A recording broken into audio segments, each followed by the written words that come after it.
Santa semente do amor, Maria, Mãe de Deus,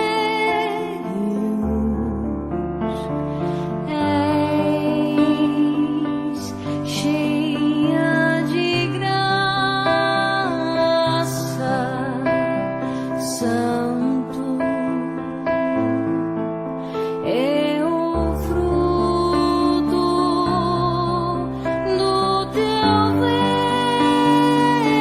ventre, Jesus. Ave Maria,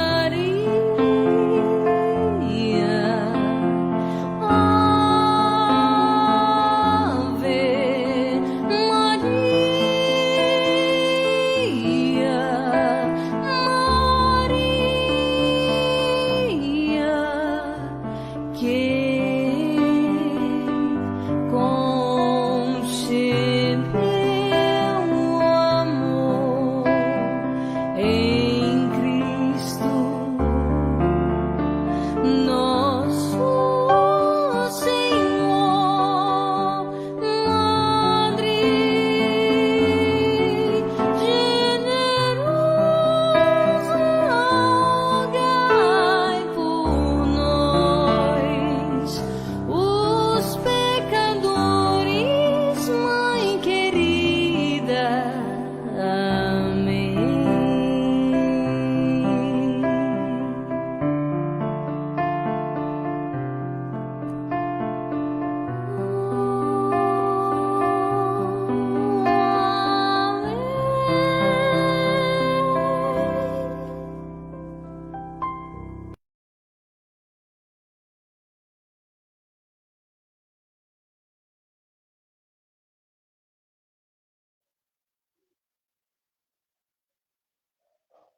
Muito boa noite a todos. Tudo bem com vocês? Que a paz do Mestre Jesus esteja em nossos corações, agora e sempre. Mais uma terça-feira aqui de estudos do Evangelho de Jesus. Esse Evangelho maravilhoso, não é verdade, gente? Então, para aqueles que ainda não me conhecem, meu nome é Paulo. Eu sou trabalhador voluntário da Fraternidade Espírita Paulo de Tarso de Mauá. É uma alegria muito grande poder estar aqui com vocês, dividindo esse momento mágico, esse momento de estudos do Evangelho de Jesus. E eu rogo a Deus, rogo a Jesus que me faça instrumento desse trabalho, que as minhas palavras possam estar levando a todos o entendimento e o conforto. E que a semente do Evangelho possa brotar em nossos corações, e dar assim bons frutos.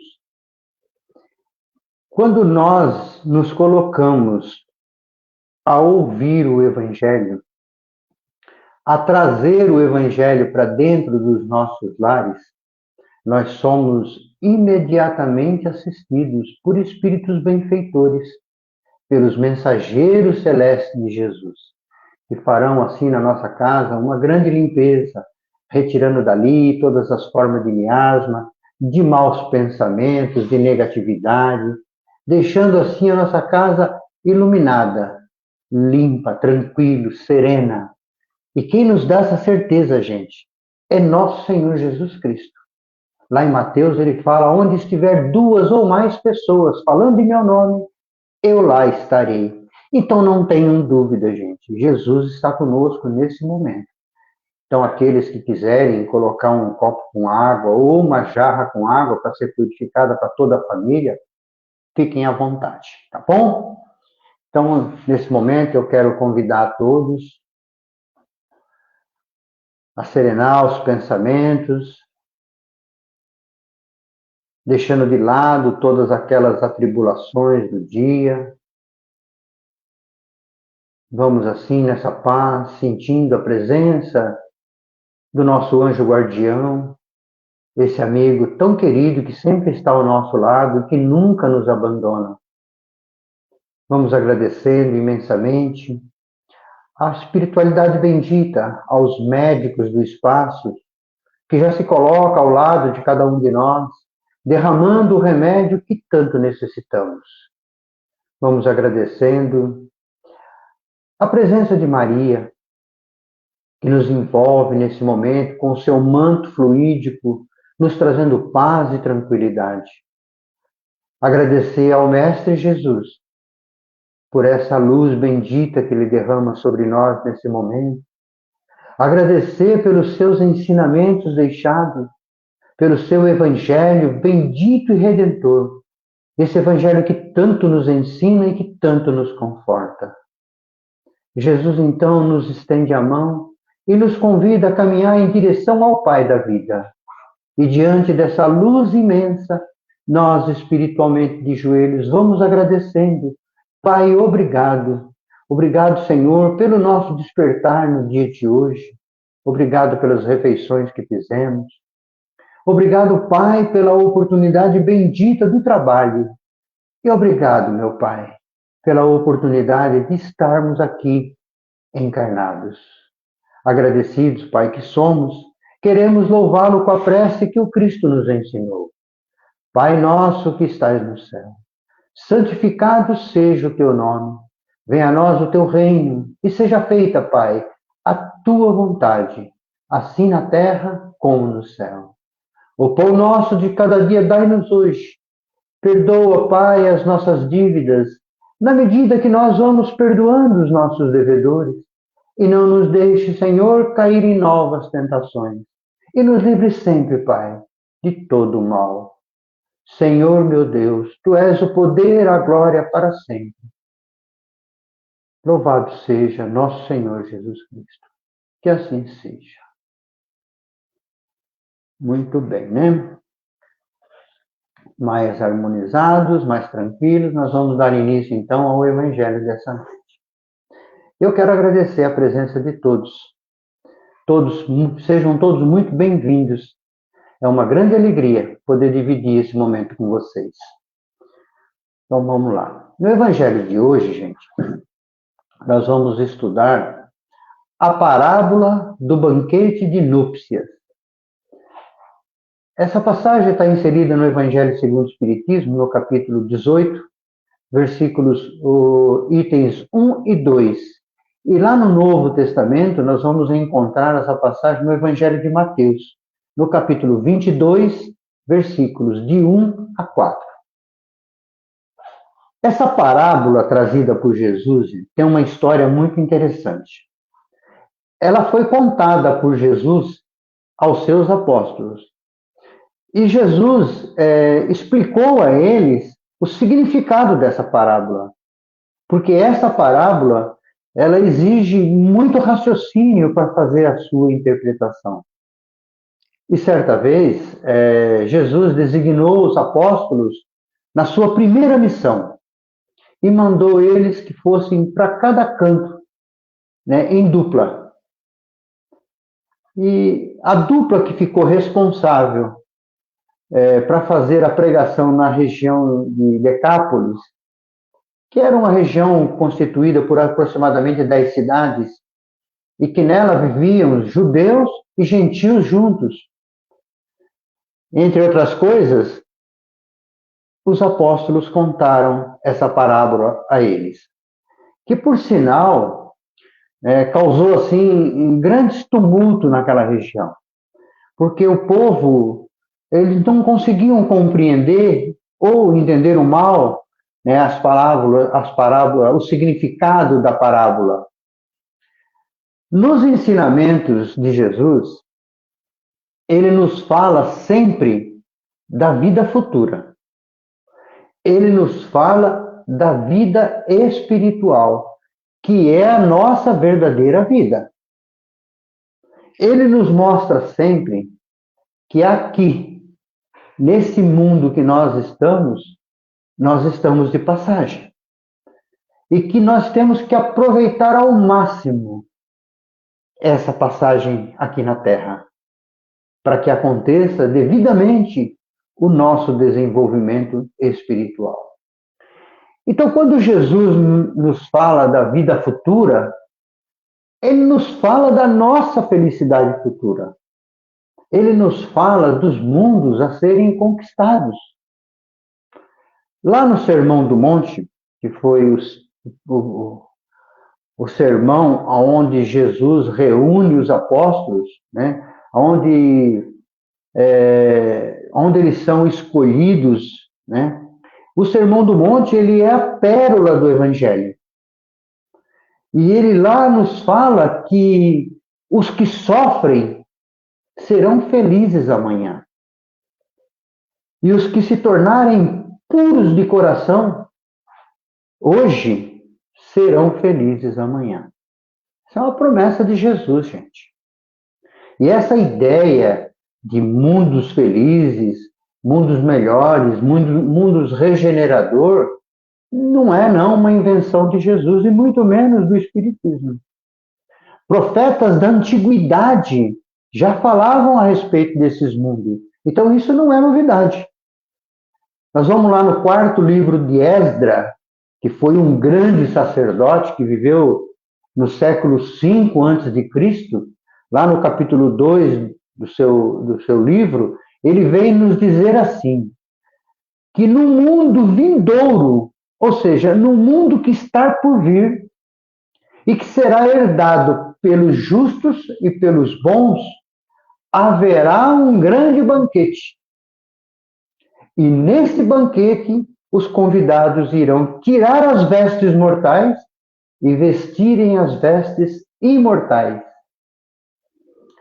A parábola das bodas, ou a parábola do grande banquete, como muitos conhecem, fala acerca de um convite feito por um rei para uma festa de casamento do seu filho. O significado dessa parábola, gente, ela está relacionada ao convite que Deus fez à nação eleita. E sendo assim, ainda estendido a todas as outras nações, para que todos pudessem ter a comunhão eterna com Ele, justamente através do menino Jesus. De fato, esses servos têm sido enviados, né, convidando a todos para se voltarem para Deus e estarem em comunhão com Ele. O ato, gente, de aceitar o convite para a festa é reconhecer ao Senhor Jesus como o único e verdadeiro em fé e total submissão. Jesus, ele contou a parábola das bodas depois de alguns chefes e sacerdotes e líderes religiosos terem questionado ele a respeito da sua autoridade. Então, eles chegam para Jesus, né, esses chefes religiosos, e perguntam a ele, quem lhe deu a autoridade de falar essas palavras? Jesus, ele tinha acabado de chegar de Jerusalém, foi um dia, né, muito cansativo, e onde ele foi louvado, né, pelo povo, nesse domingo que ele vai, é o domingo anterior à sua morte, é o domingo de Ramos, que todos conhecem como o domingo de Ramos. E assim, ele montado num jumentinho, não foi num cavalo alazão, não, foi num jumentinho. Jesus estava ali, gente, revelando publicamente que ele era o Cristo Salvador, que já há muito tempo havia sido profetizado. E aqueles líderes religiosos, cheios de inveja e de rejeição, já tinham decidido matar Jesus. Já estava definido isso.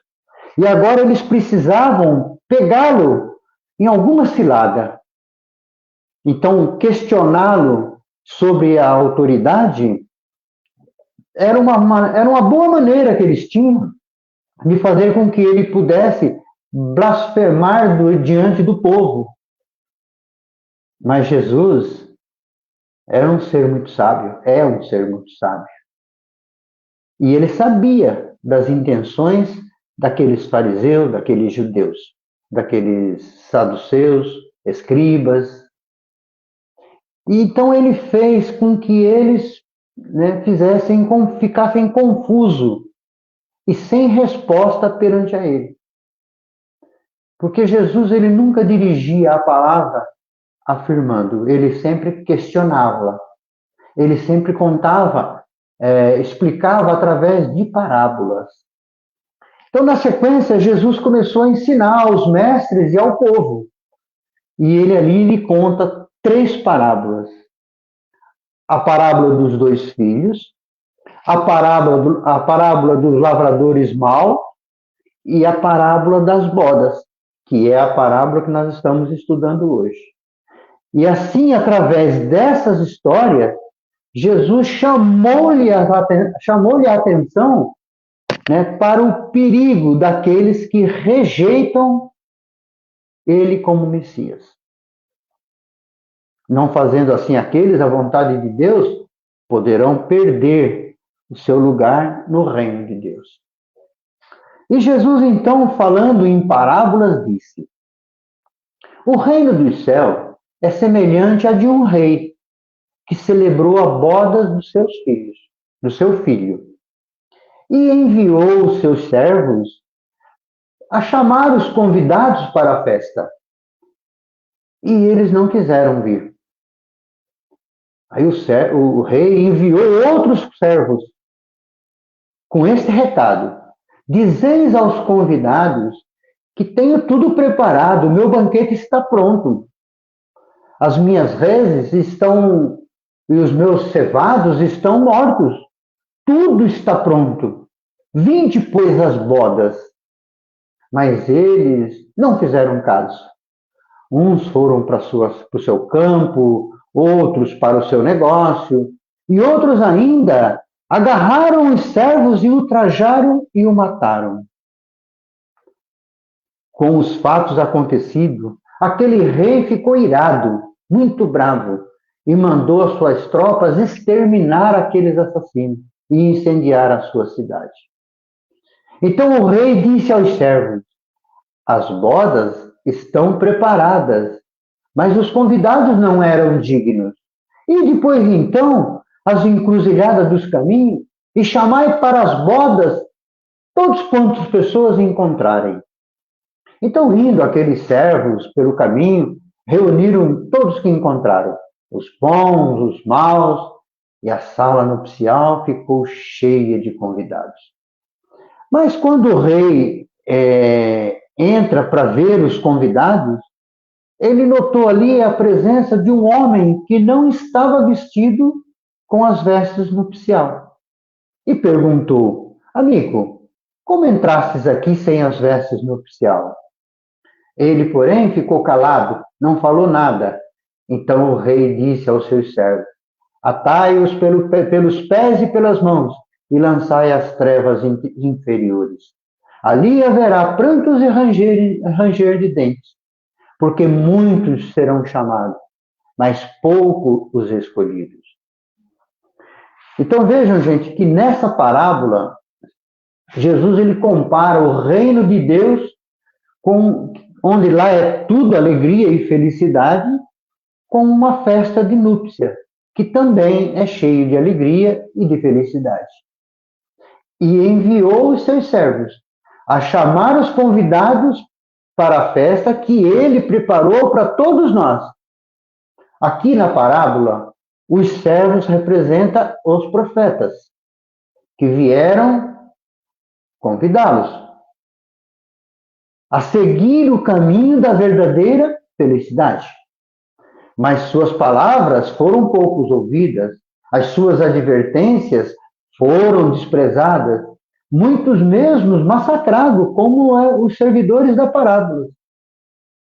Os primeiros convidados, Jesus faz ali uma alusão ao povo hebreu, que foram os primeiros a quem Deus chamou para conhecimento da sua lei. Lembram-se? Primeiro com Abraão, depois com Moisés e, por último, com Jesus. Esses não quiseram vir. Ali Jesus se referia aos fariseus, aos saduceus, aos escribas, aos anciões, né, que foram convidados a participar da união com Cristo, mas infelizmente eles estavam ocupados com o seu ganho material. Os convidados que não foram ao banquete, alegando a atenção que tinha que dar ao seu campo ou aos seus negócios, simbolizam aquelas pessoas infelizes que, absorvidas pelas coisas terrenas, são indiferentes para com as coisas celestiais. As pessoas infelizes são aquelas que descartam os princípios bíblicos e passam a viver da sua maneira, egoísta, sem amor, e se julgando ser autossuficiente, rejeitando até mesmo ao próprio Deus. Os convidados do segundo grupo possivelmente não possuíam a experiência do grupo anterior, mas revelaram estar propensos para o bem, que com a devida educação, observação e capacidade de exercitar os bons exemplos trazidos pelo Cristo, poderiam se unir ao Cristo, pela vivência da boa nova que o Cristo trazia. As condições para alcançar o reino de Deus, gente, não se restringe simplesmente a um convite. O convite é apenas uma formalidade, é uma oportunidade que surge no nosso dia a dia. Então, os convidados desse grupo deveriam ali mostrar que possuía algo mais do que uma simples vontade. Deveriam apresentar firmeza e retidão de caráter, humildade, bondade e ter amor pelo próximo. Pois estes aspectos, minha gente, simbolizam o traje nupcial. Seria, então, o convidado que apareceu de algum... que aprendeu ali, de alguma forma, né, a distinguir o mal do bem, independente do seu nível social ou intelectual, dos seus pensamentos, das suas palavras ou ações. São espíritos que aprenderam com esforço, com perseverança e humildade, a pôr em prática a lei de amor, a lei de justiça e a lei de caridade. Vamos lá. O convidado que aparece na festa das bodas sem o traje nupcial é ali uma representação clara dos falsos profetas. São aqueles que falam no bem, muitas vezes falam com eloquência, tem aquele poder de convencimento. Infelizmente, são meras palavras. Não encontram eco nas suas ações. É só da boca para fora. Os falsos profetas, eles têm apenas a aparência no bem, mas não é verdadeiramente bom. São pessoas oportunistas, pessoas bajuladoras, que não têm o menor escrúpulo em praticar a fé ou realizar negócios escusos em nome de Deus, simplesmente para obter uma posição de destaque na sua vida. E lá no Evangelho de Mateus, lá no capítulo 7, versículo 15 e 16, Jesus ele nos alerta a respeito desses falsos profetas. Ele diz assim: guardai-vos dos falsos profetas, que vêm convosco coberto de pele de ovelha, mas que por dentro são lobos devoradores. Conhecei-os pelo fruto. Os falsos profetas, gente, religioso ou não, são descobertos, cedo ou tarde. Como disse Jesus lá em Lucas, nada ficará oculto. E quando isso acontecer, serão lançadas as duras provas da reencarnação, onde ali eles vão aprender a desenvolver virtudes para poder confeccionar as suas vestes para a próxima oportunidade a participar no banquete de núpcia, porque o pai convida sempre. Mesmo que um filho erre, ele volta a convidar de novo. Porque muitos serão chamados, mas poucos os escolhidos. Aliás, eu diria poucos ouvirão o chamado. Deus nos convida a todo instante para uma grande festa no seu reino. E nós ficamos aí esperando um convite formal de Deus, esperando uma carta, ou um fax, ou um e-mail, e agora, né, um WhatsApp, né? Então ficamos esperando esse convite formal. Mas o convite, gente, ele vem das oportunidades, no trabalho do bem, no trabalho da caridade e no trabalho do amor ao próximo. E é justamente através das nossas obras no bem é que nós confeccionamos as nossas vestes, que são extremamente necessárias para nós podermos entrar na festa que é oferecida pelo Pai Criador. Só para dar uma lembrança, quais são as vestes exigidas para entrar na festa que Deus nos convida? Pureza de coração, mansietude, perdão, humildade, caridade, afabilidade e amor ao próximo. Pois agora, gente, é a hora. É a hora de nós começarmos a trabalhar na confecção das nossas vestes para que possamos chegar no reino de Deus como verdadeiros cristãos. Vamos refletir bastante sobre essa parábola.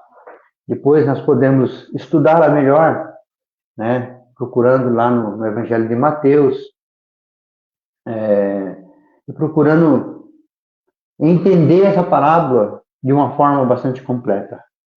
Essa parábola ela é muito rica. Se nós conseguirmos compreender essa parábola, muita coisa vai mudar na nossa vida. Podem ter certeza disso. Tá certo?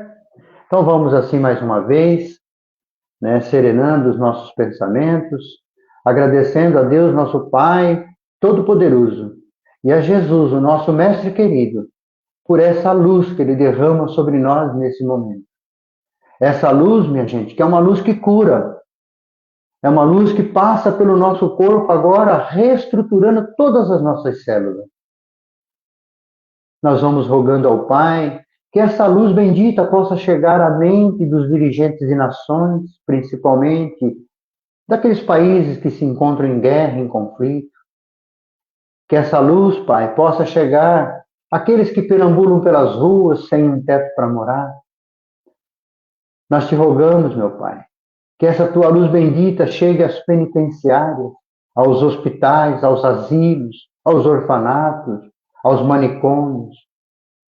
Que essa tua luz bendita, Pai, possa nesse instante chegar à casa dos nossos familiares, possa ali tocar cada coração, despertando ali o amor, a compreensão e o perdão. Te rogamos, Pai, que um pouco dessa luz fique conosco, para que sejamos fortes, perseverantes na nossa luta, na nossa transformação interior. Permita, Pai, que essa luz possa ficar lá na casa Paulo de Tarso, onde ela possa ser vista ao longe como um farol, representando ali, Pai, um pronto socorro espiritual. Obrigado, Senhor, e obrigado a Jesus. Louvado seja nosso Senhor Jesus Cristo. Que assim seja. Muito bem. Eu quero agradecer a presença de todos, agradecer pelo carinho, desejar a vocês uma semana maravilhosa e que a paz do nosso Mestre Jesus possa permanecer em nossos corações. Uma boa noite a todos e até o próximo Evangelho. Obrigado, viu, gente?